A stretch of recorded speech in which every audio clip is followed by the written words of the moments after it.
So first of all, thank you so much everyone for joining in for this webinar, Journey to Safety series. And this is the webinar number 5 that we are doing today on a Sunday evening. And thank you so much for your time for join in for this webinar. And we believe that Giri is trying to join in. Yeah, I'm sorry. So, Indian Road Safety Campaign is a youth-led organization which is working for road safety since last 5 years, and it is now the biggest youth-led organization working on road safety. So, we are a group of more than 2,000 individuals across nation who are working, and a group of 40,000 volunteers who are deeply passionate about the cause of road safety. And we've been working with the support of state government, central government, civic bodies, corporate organizations, and experts and professionals. So Eva is one of our supporters. So she is very helpful to us. And Mr. Giri Kumar is supposed to be the host and moderator, and he has been hosting all the series as of now. In the very first series, Mr. Giri Kumar himself, who is a technical architect at Bosch and a board of advisors member to Indian Road Safety Campaign. So he briefed about the status of road safety in India. And in the second webinar, we had the pleasure of hosting Mr. Piyush Tiwari, who spoke about Good Samaritan law in India and how we were able to, how was his journey to bring in this Good Samaritan law in India. In the third webinar, we were able to host Professor Geetam Tiwari and Dr. S. Rajesh from Niti Aayog. The webinar was on role of multi-stakeholder action in India. And in the last webinar, we were able to host Mr. Abhay Damle, who is a Principal Tax Commissioner in Mumbai and a former Joint Secretary, Minister of Road Transport and Highways. And it was a huge success. And today we have with us Dr. Eva Molnar. Dr. Eva Molnar is an independent advisor on sustainable development, infrastructure finance, transport policy, and road safety. Since the end of 2018, she supports the Federation International the Automobile in the area of, that is FIA, in the area of road safety, and has been working, has been the FIA lead for the project that started as the joint FIA World Economic Forum Global Road Safety Initiative and Road Safety Partnership for India. Between 2007 and 2017, she was the director of Sustainable Transport Division of the United Nations Economic Commission for Europe. In this capacity, she has offered leadership in inland transport policies, especially in the development of multilateral regulatory framework for inland transport and in transformation of the sector towards sustainable development. She was also a guest lecturer at the Budapest University of Economics and Technical Sciences, worked as infrastructure and management consultant, and held different senior positions in Hungarian Transport Ministry. And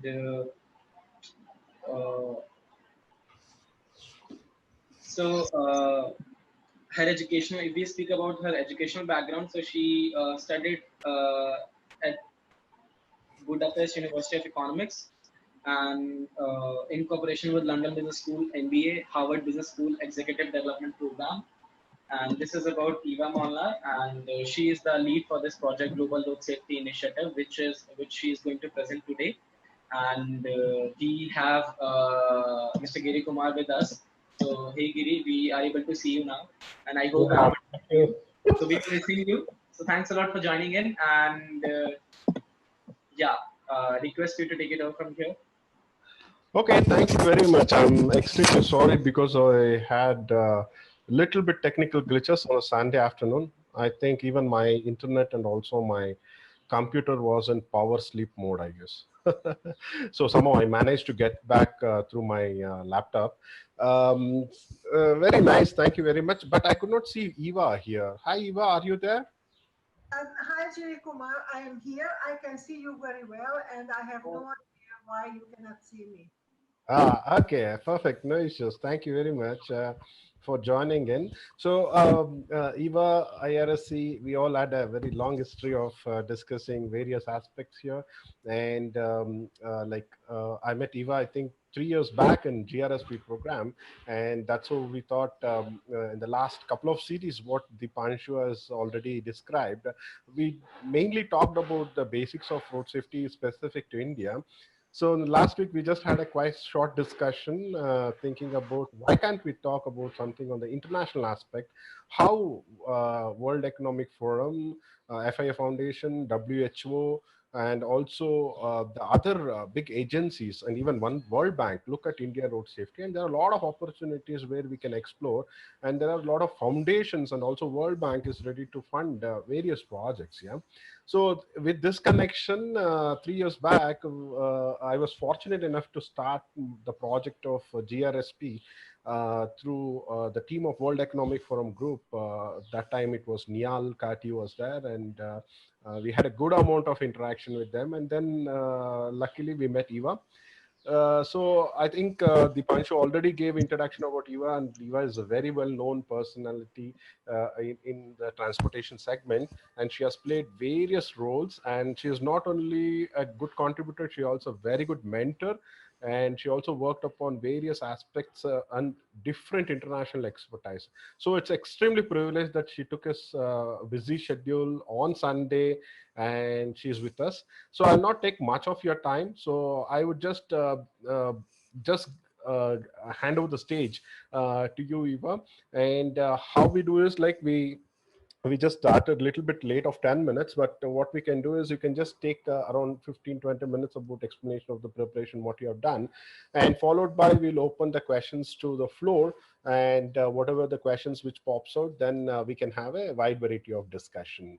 So I think this is the flow with which we can go today, and over to you. And all of you enjoy the session and also the vast experiences of Eva, and feel free to ask questions whatever you feel like. Thank you. Over to you, Eva. Thank you very much, Giri Kumar and Dipanshu. First of all, congratulations for this excellent initiative to organize webinars for road safety while we are all confined more or less to our home affairs because of this epidemic. Um, as you have very rightly said, the World Economic Forum and the FIA, the Fédération Internationale de l'Automobile, agreed to support the request by the Minister of Gatkari to bring together private sector participants who are actually the key players in road safety and facilitate a closer public-private cooperation and more road safety minded culture within the private sector. So maybe you can see the slides. I understand you cannot see me, but I hope that you can see the slides as Dipanshu has kindly agreed to show the slides. And there you can see that the main milestones.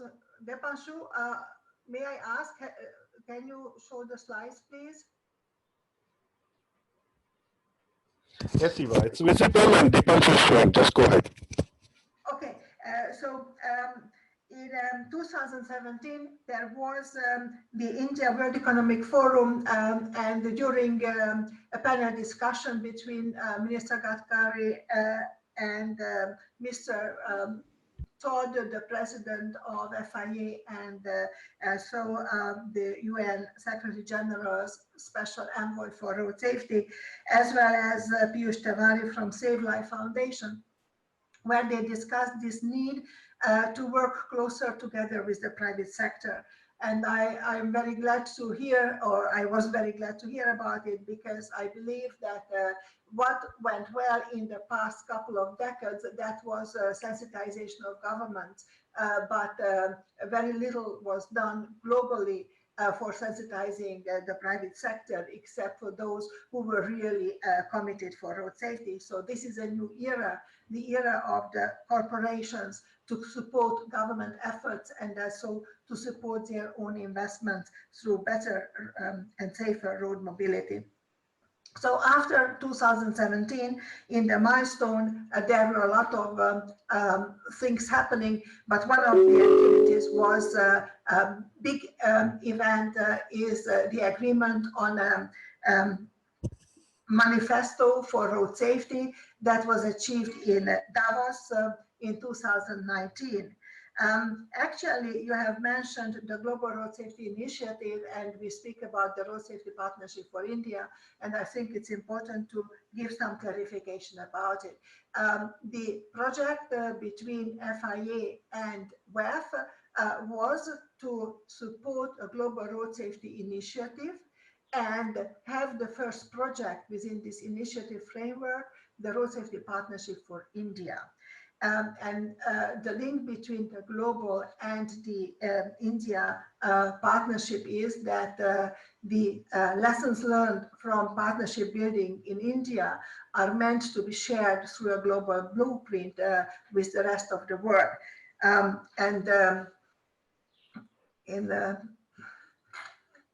In this aspect, I would like to draw the attention to slide 3, which shows that there are already some national road safety partnerships in the world, which are, first of all, private sector driven.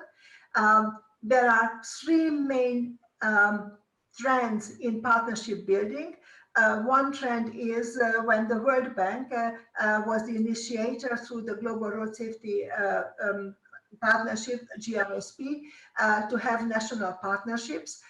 So what you can see on this map in orange, these are the places where national GRSP private sector cooperation initiatives were set up. The second trend is totally private sector driven. For this, best practice is, or best practice example is Australia, where it was the private sector that decided to launch their cooperation and work with the government, with the national government, and also with local governments. And the third trend now being set by India, whereas private sector cooperation is supported by external players, and it was the project, World Economic Forum, FIA project, that supported this formation. And when we go to the next slide, you can see that in the cooperation there have been different contacts made. Naturally, the World Bank is a keen supporter to such initiative in case of India as well. And so in India, a number of private sector players, big players who are also multinationals have been around this initiative as key stakeholders. Among them, UPS, Bosch, well, Jerry Kumar coming from Bosch, Apollo Tires, Apollo Hospitals, Total, etc.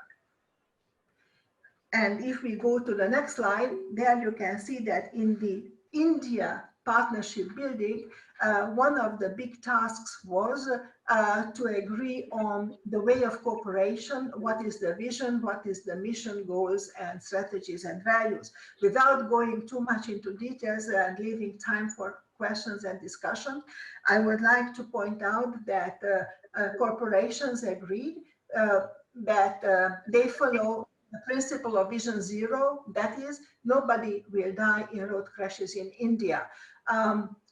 We discussed whether we should add nobody will be injured. We wanted to see such a vision, but we felt that maybe it is ambitious enough to say that at least no in a country which today gives 10% of the global road fatalities, 10% of the global road deaths, which is a very high amount. So actually, if India is able to improve road safety significantly, then the global road safety situation will be improved. Without India, the global situation will not be improved. In light of this, the mission of this partnership as agreed on and actually put into writing through the Delhi commitment in 2019 in the October workshop is that this is a private sector driven cooperation, but it is open to NGOs, to universities, and to government participants. Naturally, the partnership is not in opposition to the government or state government activities. On the contrary, I would like to underline this because in some countries, the private partnership is in opposition, but very rightly so, because in those countries, the government is not very keen on road safety yet. In case of India, the government is very committed. Minister Gadkari is a champion for road safety, and Secretary Damle is another champion for road safety. So here it's a collaboration in support of government activities and not opposition or replacing. Since it is a private sector driven initiative, it is important to bear in mind that private sector is not interested in incremental improvement. Private sector is interested in big, significant transformational improvements. And there are two major aspects for this. One, that we have to bear in mind that we are living in the fourth industrial revolution. It is not only a World Economic Forum credo, although the honorary chair of the World Economic Forum has started this term, but actually we are in data revolution, we are in digitalization, information revolution. So in road safety, all this needs to be taken into account. And second, the private sector has special knowledge, and that special expertise needs to be taken into account. With all of this, we have discussed the goals, and we are working on the strategies as well. Last but not least, there was an agreement among the private sector participants on the values. And I would like to pinpoint one value, value of life and value of inclusiveness, which means that road safety is not only the safety of car drivers or passengers in cars. Road safety is for passengers on buses, and so pedestrians, those who are on two-wheeler, which is a big in India, or those who ride a bicycle. So it's inclusive for everyone. Let's move to the next slide very quickly. Concerning the goals and deliverables, I would like to highlight three things. One, that the FIA project has moved to the partnership stage, where the leadership is with India. The leadership is not with the supporters, but with India, and there is a secretariat. The FIA club, led by Ms. Nitin Dosa, has kindly volunteered to act as the secretariat for this partnership and organize the first annual meeting, which will be the next milestone. And for that, the governance structure needs to be finalized, but actually it has had a very good progress. Two activities have been started during the project phase, and they are about to be completed in this partnership phase. One is about the commitments, started with the Davos Manifesto, and now we are working on an industry code. I will say a little bit more about that. And another thing is about data, and Jiri Kumar is the lead of the data work within this partnership. There was a survey. The report about the survey is to be written up in a final form, and there will be follow-up recommendations and hopefully projects. Next slide, please. Concerning data, I would like to underline that road safety data improvement cannot take place any longer according to the traditional data activity. It has to be extremely modern. It has to take into account that big data is available, that artificial intelligence is not a future but a present. Digitalization is everywhere in mobility, so smart mobility means that we have a new data system. So with this, the recommendations are to embark on a number of data improvement activities. Today, India, the official data of India and the WHO estimated data for road crashes and injuries have a gap, but this gap needs to be narrowed, and hopefully with more reliable data and data supported by the corporate sector would help to achieve that goal. Concerning the commitments, as I've mentioned to you, in Davos 2019 January, there was an agreement on the Global Road Safety Initiative commitments, and also on the Road Safety Partnership in India, for India. commitments as well. On this slide, which is slide 8, you can see this. And now we are working together with Apollo Tires, because Ravin Mishnoi from Apollo Tires is the lead for that work on the RSPI corporate code, where we hope that this road safety culture with corporations is going to be endorsed, and those who participate will set the example for the rest of the world, the rest of India as well, and the rest of the world. And with this, I'm coming to the end. With these activities, we started to consider some new projects. It's important to have projects under the partnership as well. This needs to be further discussed, and volunteers who are willing to deal with these projects will be needed, and the Secretariat will play an important role in this regard. Actually, the good news is that at the handover from project to partnership from FIA and WEF to India, there was this understanding that FIA continues to support the initiative. However, it was uncertain whether the World Economic Forum stays with the project. The good news is that there have been discussions between FIA and the World Economic Forum, and WEF seems to agree to stay with the project, and hopefully in the Mumbai office there will be a dedicated person, dedicated only to support the project. So we will strengthen the India presence of the project even more.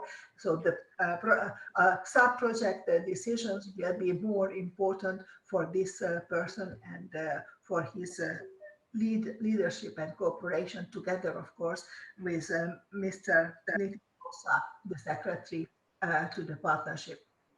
So all what this partnership is doing, we hope that the impact will be transformational for road safety in India. The RSPI platform is actually to support the breaking down of silos, and this is already slide 10. Silos between the different sectors. It's not simply a transport project, it's not a health project, it's not for traffic police only, it's multi-sectoral, so with education and other areas.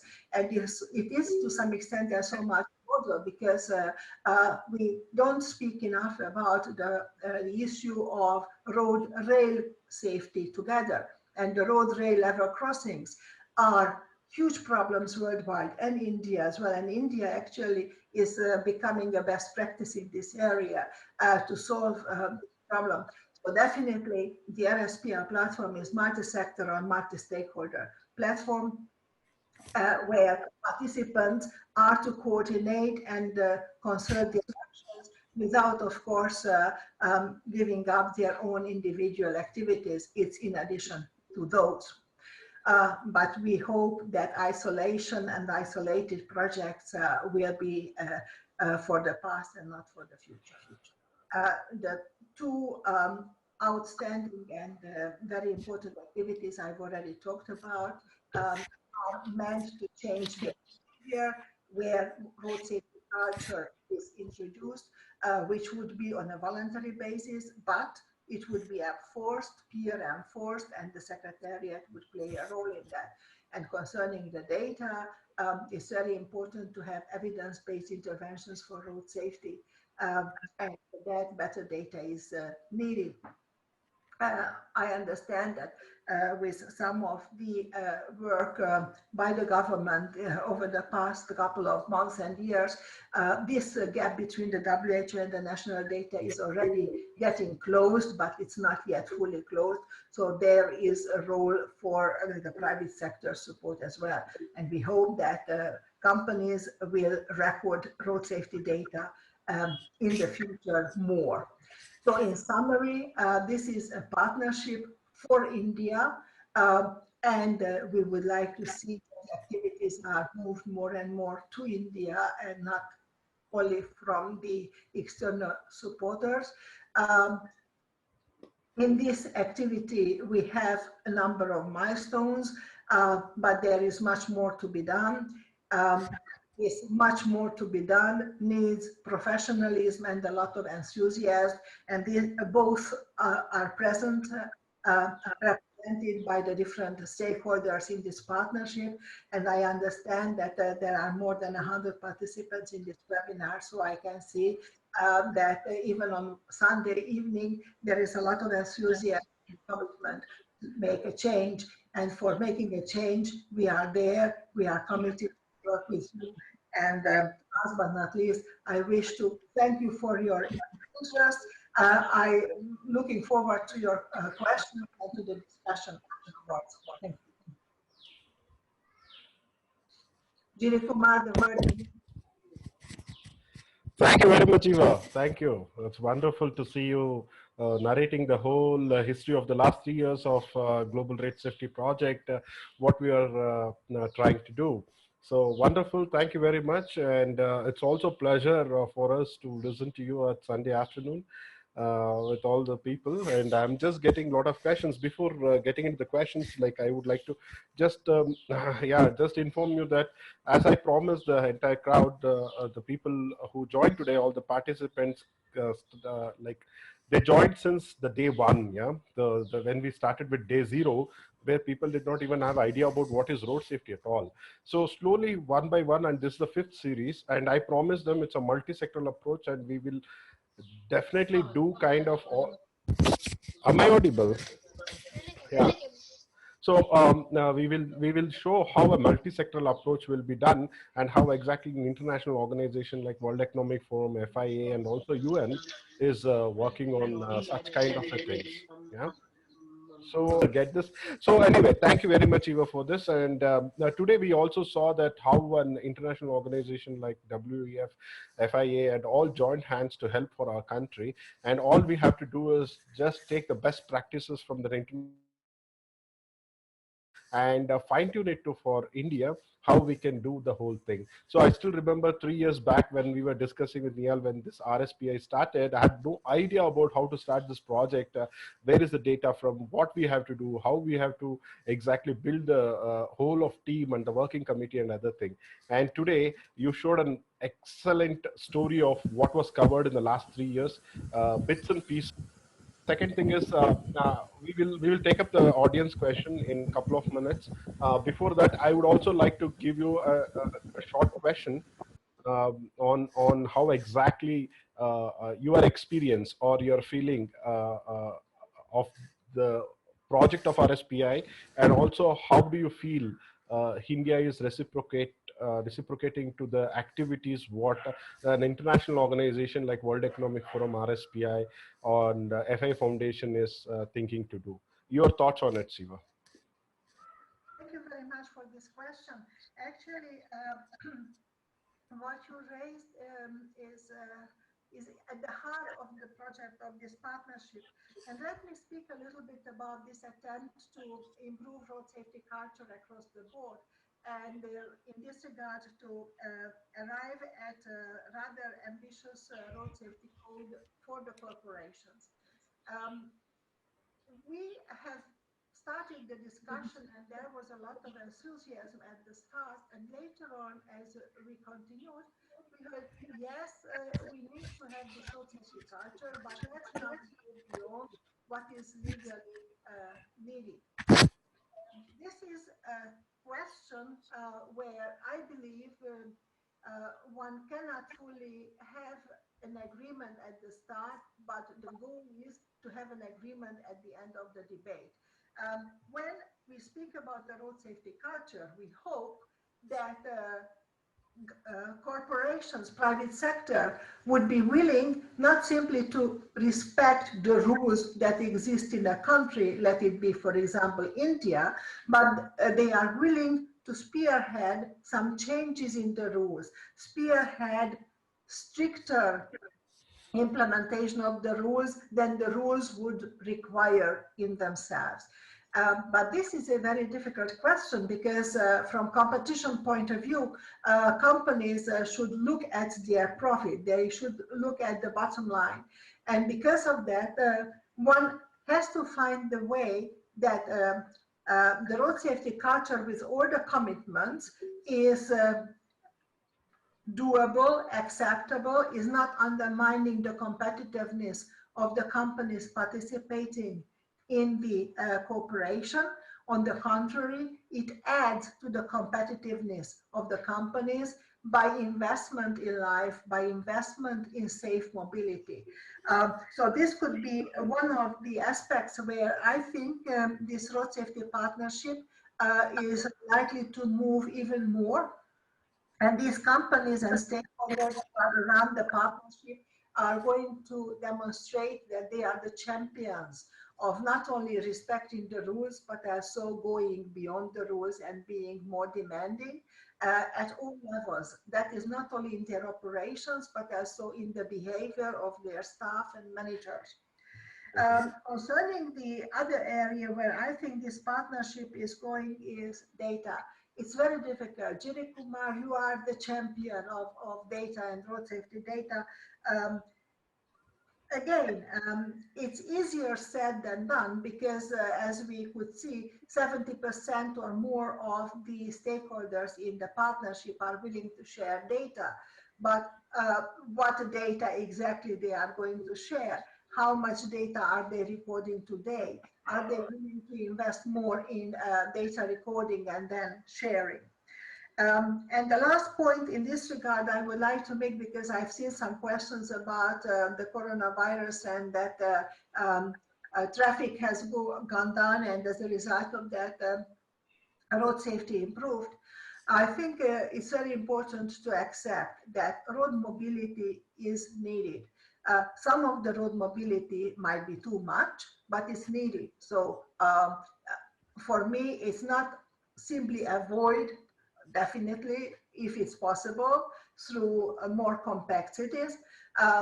It's not simply shift, although it's possible through better public transport, more railways. But it's very important to improve road mobility, to make it safe. And this vision that in the future road mobility should be without road crashes shouldn't be like a futuristic vision. It should be a realistic vision, but we have to work a lot for that before it happens.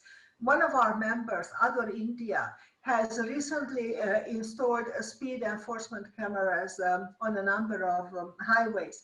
And this could be, for example, a good example and the best practice example from India, that modern speed recording and speed management would definitely reduce road crashes, because one of the key killers on the roads is speed, overspeeding.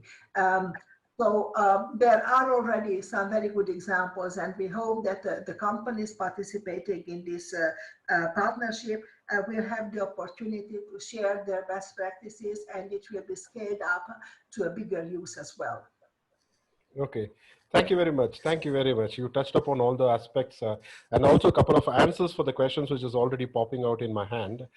So before moving into the questions, I would also like you to share some of your experiences as a director of United Nations Economic Council Forum and also on the transportation. What are the difficulties that you faced in Europe 20, 30 years back? I'm pretty sure in 1980s, 1970s, entire Europe was also facing the exact endemic disease or a pandemic disease of a road crash. I think 40 years back. So there were a lot of thought processes which would have gone to it. I'm pretty sure you are also part of the journey on this. Can you just briefly throw some light of your international experience so that we all can hear how the steps was taken for the last 4 decades in order to bring the European countries on to this mark today? Well, briefly is very hard, but I will try. First of all, yes, indeed, the European countries are setting good examples of improved road safety massively. And in this regard, I think there are lots of factors for the success. One of the factors is that the European Union was established, and within the European Union, there is a stronger regulatory coordination. But also at the UN, there are UN global conventions. These UN global conventions are critical to set the regulatory framework, the legal and regulatory framework for road safety right. And when it is harmonized globally, it's even better. Second, a European example, vehicle safety was given a lot of attention. Not only vehicle safety, of course. So one has to bear in mind that road safety is multi-sectoral because it's vehicle, it's infrastructure, it's the driver, it's psychology, it's the first aid, the response to emergency, etc. Nonetheless, the change in vehicle safety has helped the European countries fundamentally to improve road safety, particularly on highways. And last but not least, I think I would like to come back to the UN conventions, not only because the president, who is the UN Secretary General Special Envoy for Road Safety as well, has one of his tasks to promote the UN conventions, and not only because at UNECE we have been administering these conventions, but they are really fundamental. One of these agreements is dealing with driver's fatigue. And driver's fatigue is not, professional driver's fatigue especially, is not given adequate attention. So a country may join or not the UN conventions, but at least implementation of these conventions would be very much needed. And my last point here is attention to transport of dangerous goods. Companies are very good. They are setting good examples for the safety of transport of dangerous goods. Nonetheless, government regulations are very important here as well, and international harmonization for these conventions and for these regulations would be pretty important. I understand India is considering to join the global agreement on transport of dangerous goods by roads. I hope it will happen soon.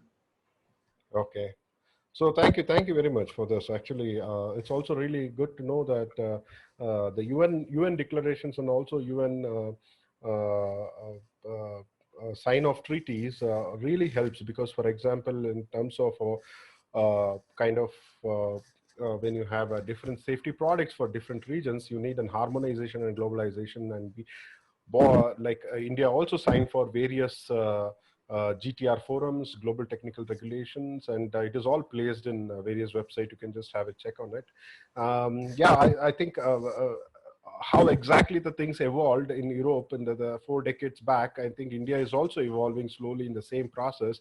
But I can proudly say that India has evolved, I think, a quantum leap in the last decade by bringing a lot of corrections and also interventions to make the changes. So there is a lot of questions which will be asked always, that despite of doing so many things, despite of spending so much of money on the streets, but the fatalities in India is not declining at all.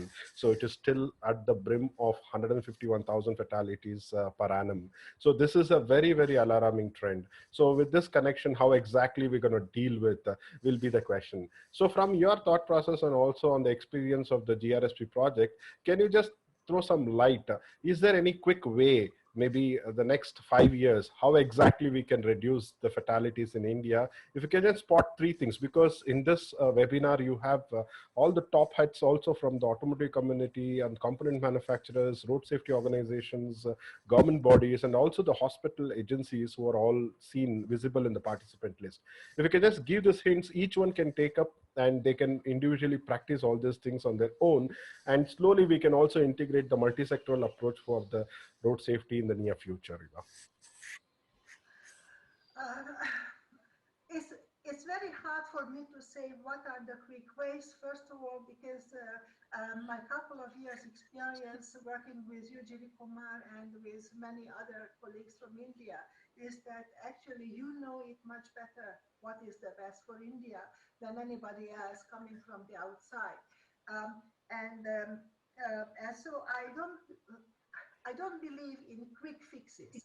I think this is the problem with road safety, and often the problem politicians face, that they would like to have quick fixes, but in road safety, it has to be all the time. It has to be consistent, And when there is a result, one shouldn't stop, one should continue. And countries, for example, let me take my country, Hungary. It has achieved a couple of fantastic leapfrogging results in the early 90s. And then everybody was happy. So for a couple of years, there was a big problem. So again, it's embarking on a safer environment. So it has to be constant. Nonetheless, leapfrogging is possible, and you have already shown that.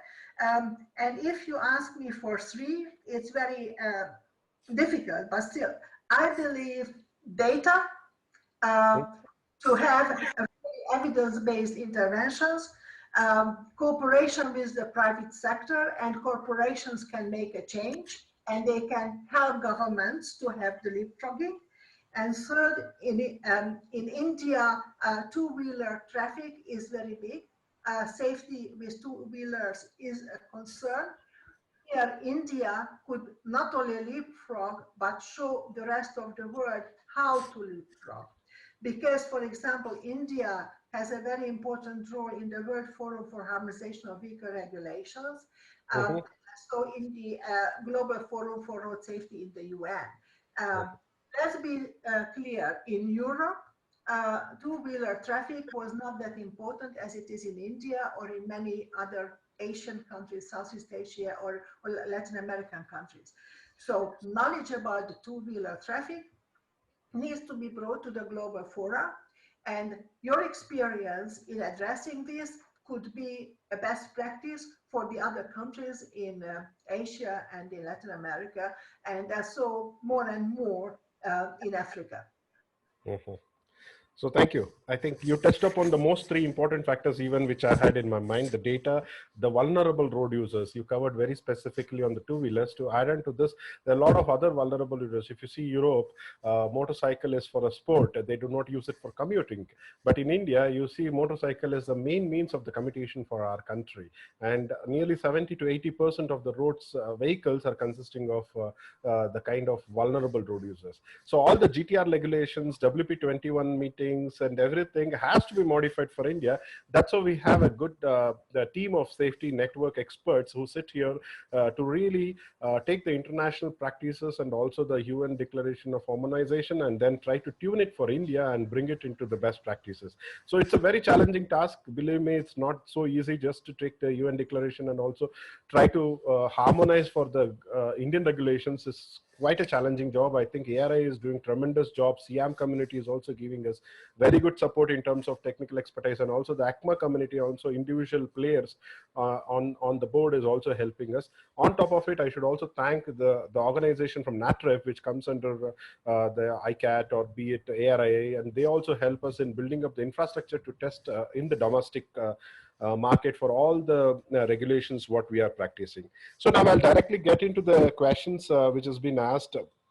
Like I think you have a lot of fan followers here, so it's finding me very difficult to choose the questions. But let me put on one of the senior most person asked the question on: due to COVID, most of the countries have declared lockdown, and this has resulted in very low vehicles on the roads. This has improved the air quality and a drastic decrease in the road accidents. Now, many countries are limping back to the normal activities. Is this not the time for all us to give a review how we had been doing things and optimize the transport needs to retain some of the improvements we have seen during the lockdown? Over to you, Eva. It's a very nice comment. Of course, we don't want to see improvements through restrictions in the first place. But shifting from individual road mobility to public transport could be a solution, both for air quality and for diminishing of greenhouse gases and for road safety. It doesn't mean that individual traffic is to be banned, although there are some experts who speak about that. I personally don't believe in that, but in public transport and massive improvement of public mobility. Okay. So massive increase in public mobility. So with this connection, I would also like to append another question which has been asked. There are a lot of like scare and in the pandemic right now. So the people will also try not to use public transport because of the infections which has been spreading. So will the lack of public transportation will affect the road safety in the near future? Or is there any alternative apart from the public transportation so that people can use? And he has clearly mentioned in a different way that because people are not willing to use the public transportation, people start buying more and more vehicles, and this includes like clogging of the roads and increase in the number of accidents in India. How do you foresee to bail out the situation after a pandemic? Is it back to me? Yeah, it's back to you. Okay. All right. I think that this COVID epidemic, this crisis, will actually accelerate a transformation of the way we live and work. So I believe there will be more teleworking, more consciousness where I work, how far am I? And yes, indeed, there is a concern about the negative impact on public transport because of the epidemic. Nonetheless, public transport is more efficient, is environmentally more friendly, and it can be safer. Unfortunately, it is not the case in all places, including India. Not all cities in India have public transport which is seen totally safe. So even public transport needs to be not only expand in quantity of the services, but in quality of the services. Mm-hmm. For some of the concerns, I don't think it's transport that can be the solution. It's city development, to have denser cities that provide good access for their citizens. That would be very important. It's a temporary impact on private vehicles, most likely, but private vehicles, individual vehicles, will be with us for the next decades or even 100 years. It's very hard to look into this crystal ball. But what kind of vehicles these will be, how safe, how environmentally friendly vehicles, that's another question to see. And I believe that a lot needs to be done in this respect on vehicle. You mentioned the GTRs, yes, the global technical regulations. There is a lot to be done in this respect. With some people speak a lot about increased automation and even autonomous driving, which is coming around too. But with autonomous driving, we are not going to decrease the number of vehicles on the road. Most likely it will contribute to some increase as well. We haven't talked much about freight transport. And in freight transport, again, I think there is a valid wish to see a shift from road freight to railway freight or long distance, as you would like to see a shift from individual cars in cities and on short distance. But then you need to have public transport available in good quality and safe quality. Perfect. Yeah, thank you. So last week also we discussed this topic, safety of the flight transport and also the well-being and the welfare of improving the quality of the truck drivers in India and other things, because this is the most unorganized sector in India. So thanks for your thought process on it. So there is another interesting questions on this data part of it. We all talk about evidence-based investigation, evidence-based policy making, and other stuff, but at the same time, nothing has been seen on the ground. And every organization, an NGO or a company or a corporate or the government agencies is doing their own bits and pieces for their own needs. So the crux of the problem is how to bring all these people on board to collectively work together.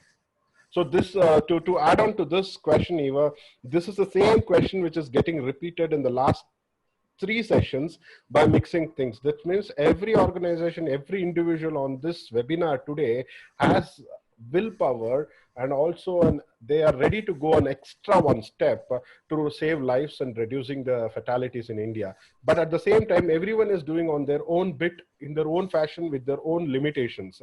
But at the same time, if you work on silos, this cannot work. I think Eva has already touched upon this breaking up the silos culture in the presentation, but still over to you and your thought process on this particular question. Thank you very much. Before I talk about the data question, actually, Kumar, you know the answers much better than I do, but I will reflect on that as well. But before that, let's come back to the truck drivers and draw the attention to the fact that fatigue actually causes the same behavior symptoms as being drunk.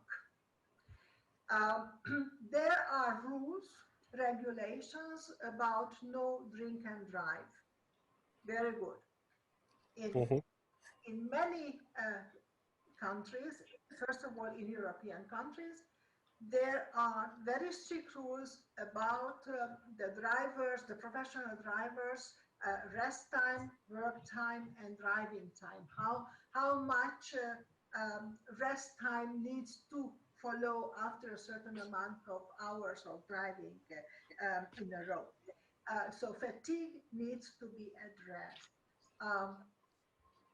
The corporations, the private sector could spearhead this question because definitely a very tired driver, it's not only a health problem for the driver, but it is important in itself as well. But it's a traffic accident risk for the rest of the road users. So fatigue needs to be addressed. And I hope that the federal government, India, the national government of India, will look into the fatigue even more in the future. And so I hope that the corporations, the private sector, will take that very seriously too. Now, on the data.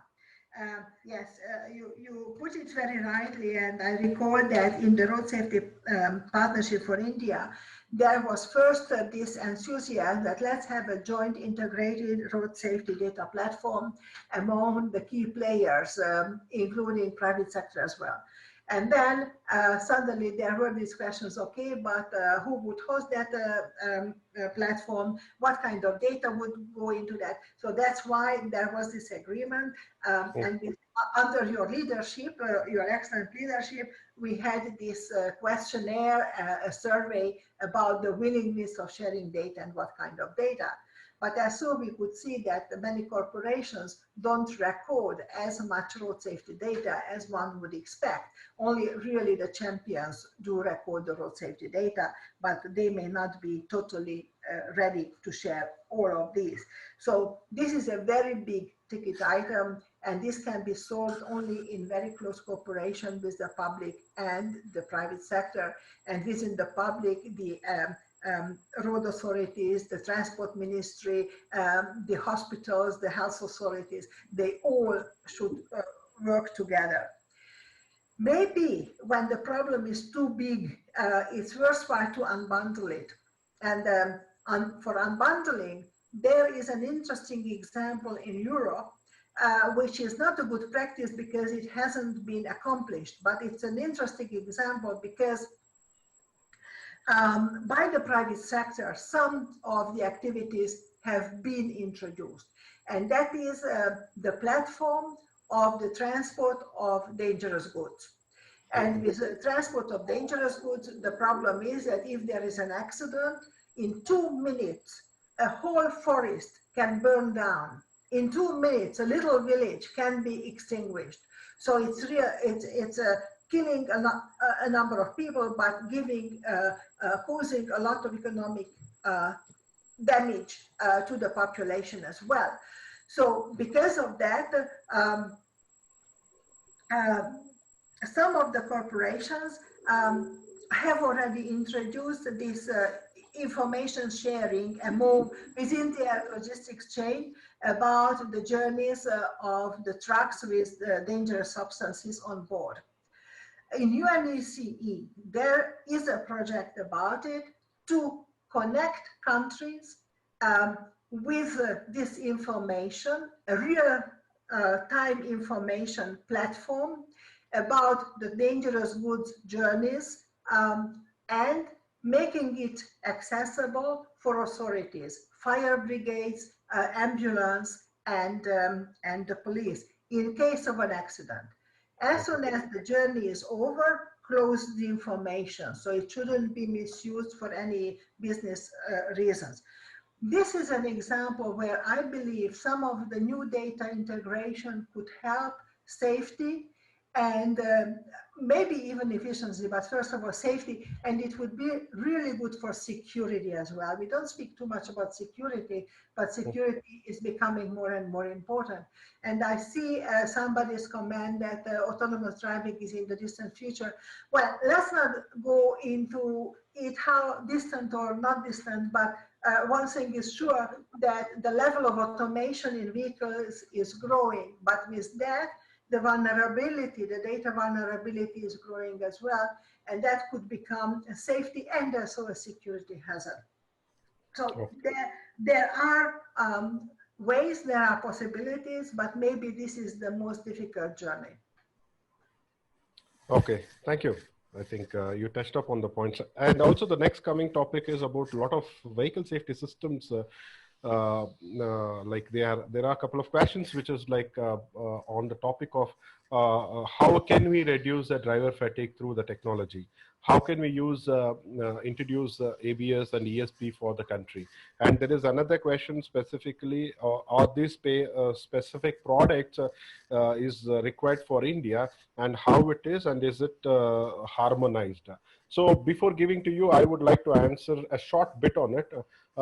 Every product which has been invented in Europe or US will not be directly fitted into India, because we also need to understand the benefit of it, because the driver behavior of Indian drivers is entirely different from the driver behavior of a European country or any other regional specific, because of their own behavioral things. So we have to clearly understand if there are a product which can really work for India, we have to really fine tune that for the capabilities of the Indian human driver behavior or the rider behavior. So this does not mean that we have to bring in and out of the blue moon a new product and start developing it on its own way. And everything has a GTRs under the UNECE. For example, I can just throw some light on how exactly brakings are done. For example, if you just check on GTR R13H, which is on the braking, R14 on safety belts, on also R42 on the bumpers, and also R95 on the lateral collisions, and also if you see FMESS 128 and other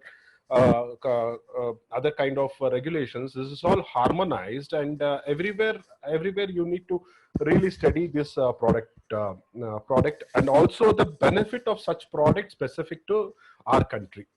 So that is very important. So if you ask me, the driver behavior, driver fatigue monitoring, yes, there are systems available. How to bring it to India is the next level of question. So do you need to add something onto it, Eva? I fully agree with what you have said, G. Kumar. And on driver fatigue, I would like to mention that there are, yes, different solutions. And for example, what is used in Europe is a very complicated, very complex solution. It started with the analog tachograph on board of a truck, which is now a digital tachograph on board of a truck. And it has different generations, first generation, second generation, next generation. And the recording is like an ID for the driver. Mm-hmm. ID shows exactly how many hours on that day, on the previous day, and in the past 2 weeks, the driver has been driving, has been on rest. So it's really like a personal driving ID. It functions like that. And this, maybe this UN convention is the convention that is best enforced in the world compared to any other conventions, not only transport conventions, because countries that participate in this agreement, in this UN agreement, can check the driver's driving ID. They can find the driver according to that, and it can scale up to a diplomatic question between countries if many drivers of that particular country behave inappropriately, tampering, if they can tamper this digital tachograph. However, this digital tachograph management and the whole system is so complex.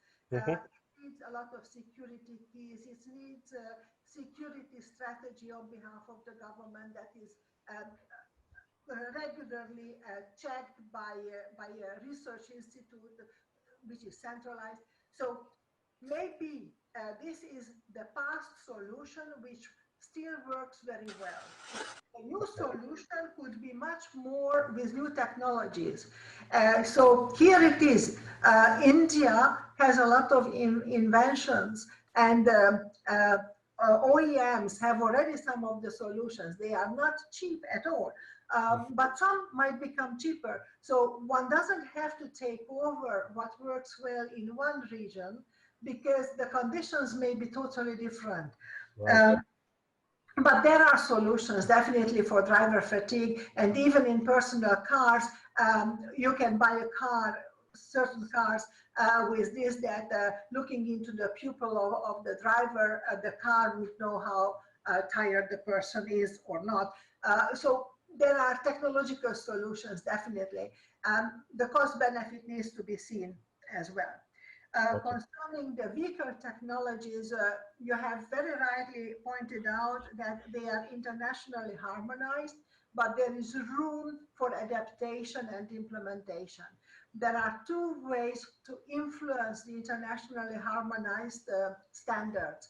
One, to participate in the standard setting, and India is a key participant in the World Forum for Harmonization of Vehicle Regulations and a member of the global agreement, the GTR agreement, that is the UN agreement of 1998.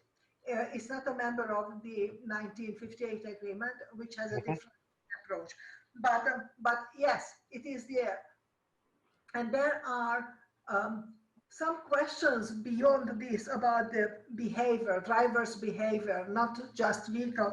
And you touched upon a question which is not fully in the attention of road safety professionals, perhaps, and that is how much drivers' behavior, or safe, not only drivers, all road users' behavior is universal, and how much is it culturally, historically, socially driven.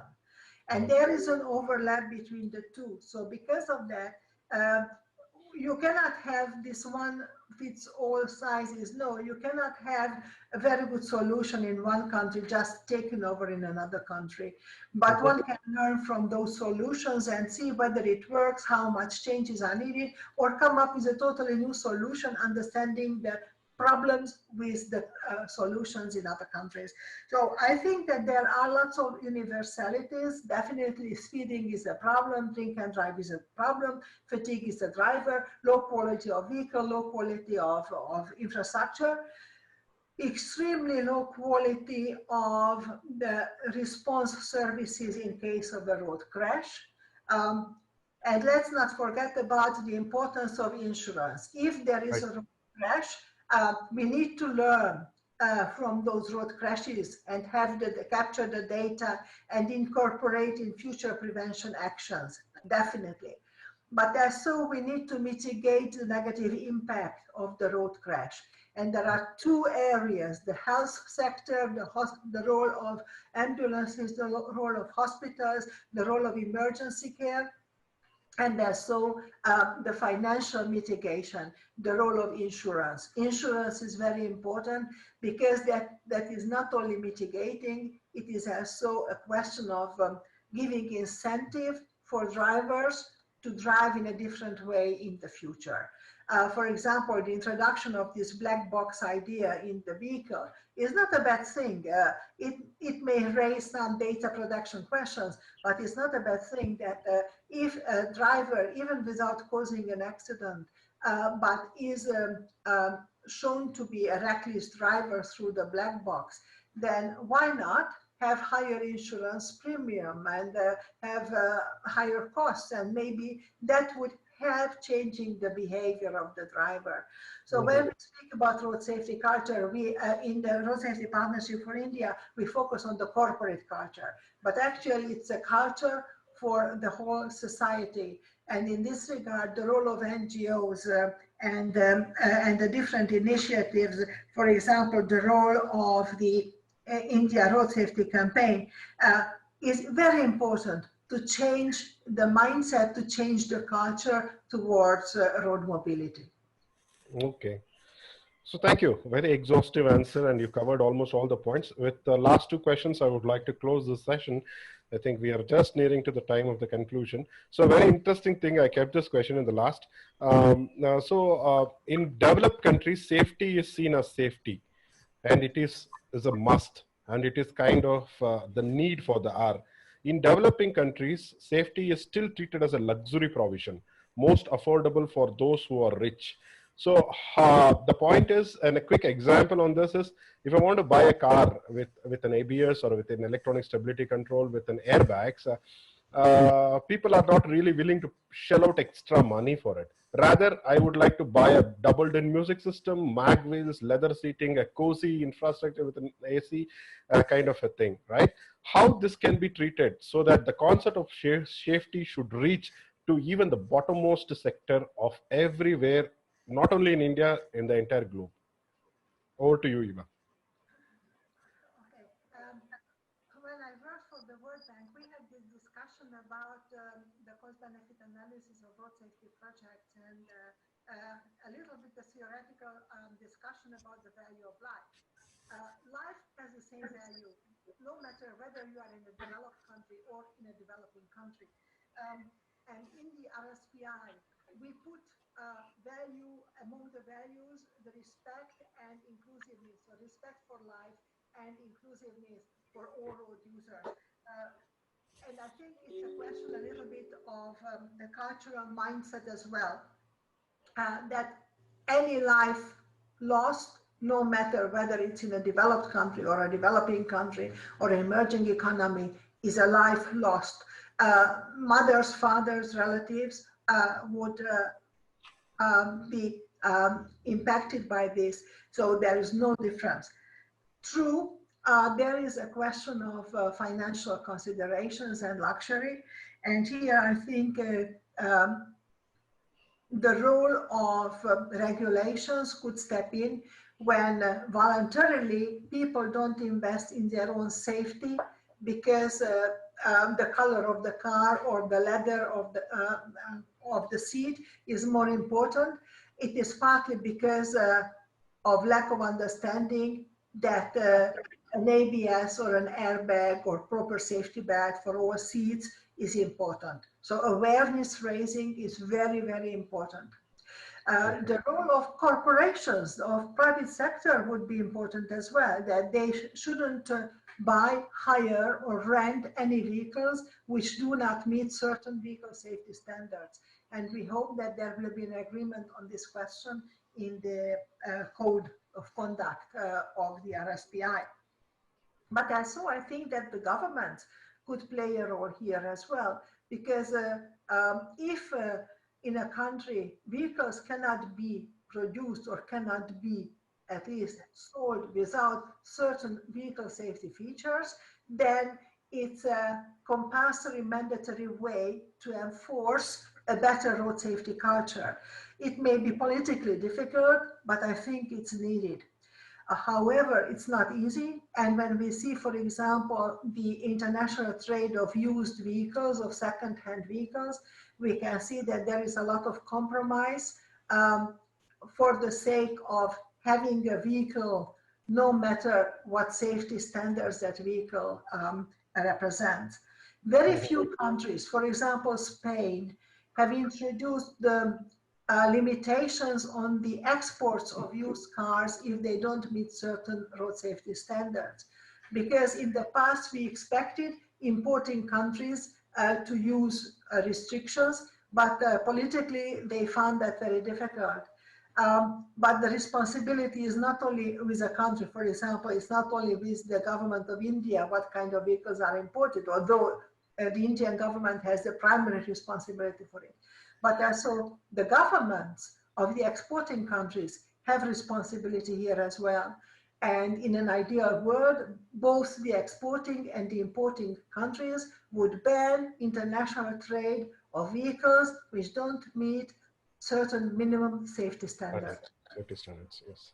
So that's the reason why we also have signed the agreement at UNECE and also follow most of the GTR regulations. And we also proud to say that we also export a lot of vehicles to the developing nations, also Latin America and other countries, which has on par with the international standards. So that's really good. So how effectively we can bring in is the thought process, which we all have to sit and think about it. Into the next question, I think I would just close this with this, the final question. So this is a question related to the globe as well. So we have 1.5 billion people fatal in the entire in the entire globe with respect to the traffic accidents across the globe. Yeah? But the point is like how exactly the government is trying to arrest this. In case of pandemic, the entire globe, every individual is effectively working to arrest this outbreak. There are a lot of mutual collaboration with the international organization in terms of importing medical masks, PPE kits and other things. But to arrest this outbreak, the same and in fact more number of people are fatal, but in a discrete way. Why? The people behavior, the government behavior, and the top international organizations' behavior is not orienting towards a safety cautious approach.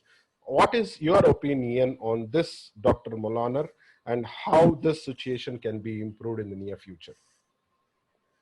Well, if I had the right answer to this question, I think I wouldn't be here where I am. Nobody and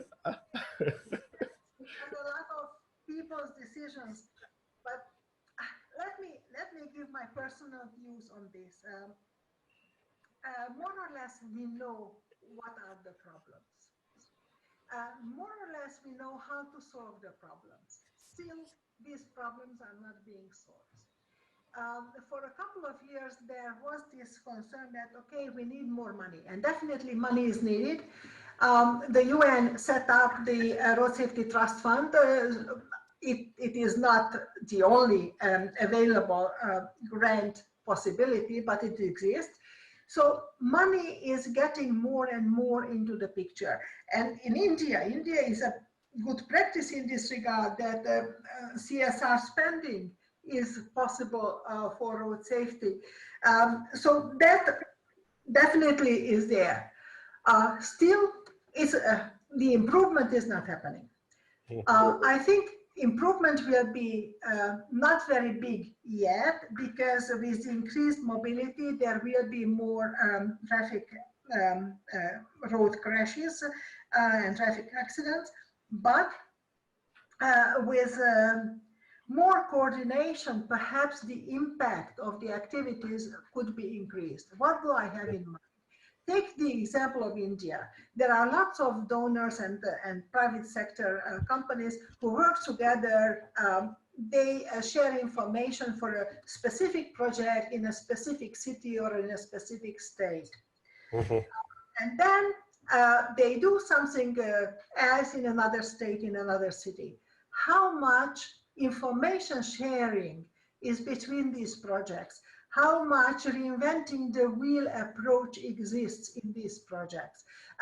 If companies start to share information much more, and hopefully the RSPI would be a platform more and more for this, then the impact of the interventions would increase. And then the possibility to reduce fatalities and injuries, overall casualties, would be better. And again, I would like to come back to the first point we made in the discussion, that what is properly measured, that is going to be addressed, that is going to be managed.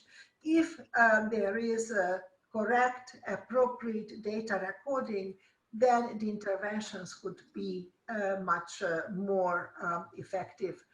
Switzerland could be an example in this regard.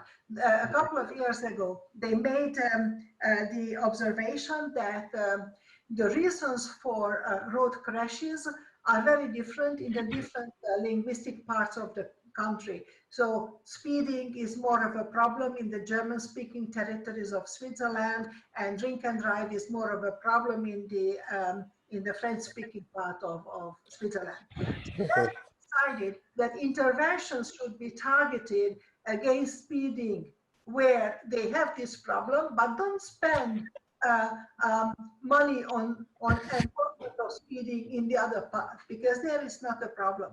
So, okay, there is an issue of funding, and if funding is better, more efficiently used, then most likely the impact and the effect will be better. In India, the World Bank and the ADB are working very close with the government to have projects and improve infrastructure as well. So maybe in India is much more the attention to two-wheelers.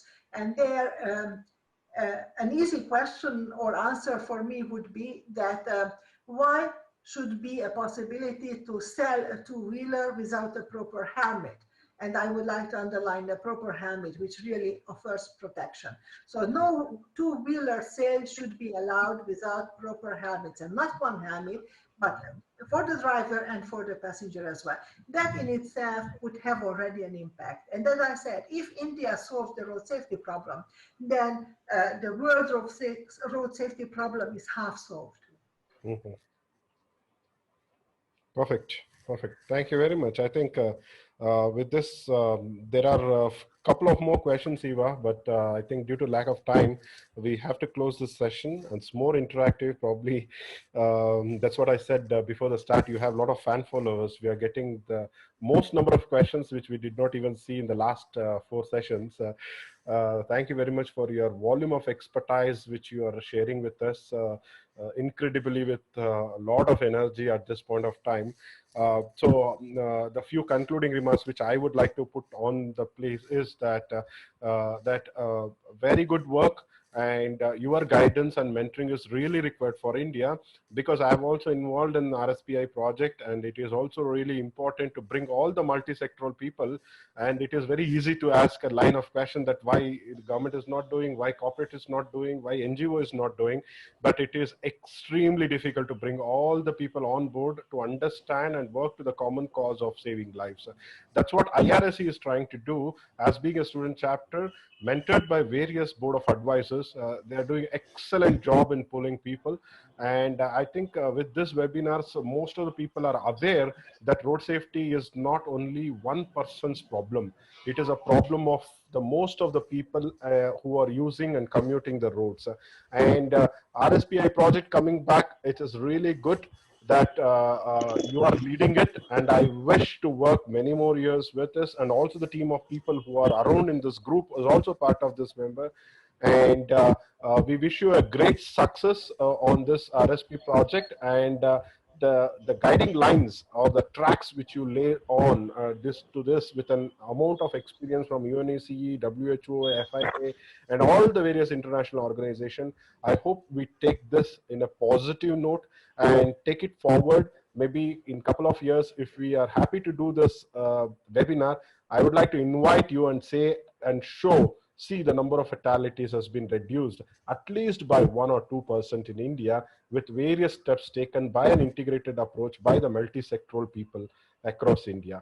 So with this, thank you very much, Eva, for this Sunday afternoon in Hungary, I know, and it's Sunday evening here in India. And we wish to see you soon in India. And over to Dipanshu. Thank you. Thank you so much, Giri, and thank you so much, Eva. And it was indeed a delightful session. Giri is right. We have received so many questions that we are not even able to take all of them up. And but we will respond to all of these questions later on as well. We have kept a mark on these questions, and we will respond to all of you. But yeah, thanks a lot everyone for joining in, and thanks a lot, Eva, for taking your time to join us in this session. And it's been a pleasure to host you. And we're really sorry that we did not sort that video issue out, but thanks a lot. And we look forward to your support, and we look forward to the support of each and every one of you who has joined today. and we really appreciate. Just a minute. Eva, do you want to share some thoughts on the session and also the questions which you answered? Then formally we can close. We missed the chief guest today. Thank you both, Jiri Kumar and Eva. I would be glad to review the questions and send you a couple of lines because these are very important questions raised. Exactly. They are worth to be responded to. So if you send me the questions, I would be happy to review and share my thoughts about them. And thank you very much for this excellent initiative. It was a pleasure to be with you again virtually, and I'm looking forward to working with you. And hopefully some of the participants will decide to join the RSPA as well. Okay. Thank you very much. We'll also communicate RSPA. Yeah. Thank you. You over to Dipanshu. Take care. Yeah, thank you so much, Kiri, and thank you so much, Eva. We'll definitely send these questions to you and would appreciate in case you can respond to these questions. And thanks a lot, everyone, for joining in. And we saw that people from different countries have started joining in. And as Kiri said, that when we started this webinar, there were not so many people joining in, but now they've started receiving participation from these many people across the globe, and it's good. It's very important. Dr. Omar is waving his hand. So yeah, thank you, Dr. Omar. So yeah, it's good to have everyone, and we will surely share the feedback form with all of you, and would request your feedback on the session. And in case you know someone who should be invited to the webinar and would be willing to contribute, please do let us know in the feedback form. We keenly look forward to your suggestions, and so that we can improve. And do share the word with your friends, acquaintances, colleagues who might be interested to join sessions like this. We keep on doing these sessions every Sunday 4 p.m. IST, and we look forward to your presence again next Sunday. Till then, thank you so much, and stay safe. Thank you so much, everyone. Thank you. Bye-bye. Stay safe. And Thank all you, of Eva. all the best. Thank you. Bye-bye. Thank you. Bye-bye. Thank you, everyone.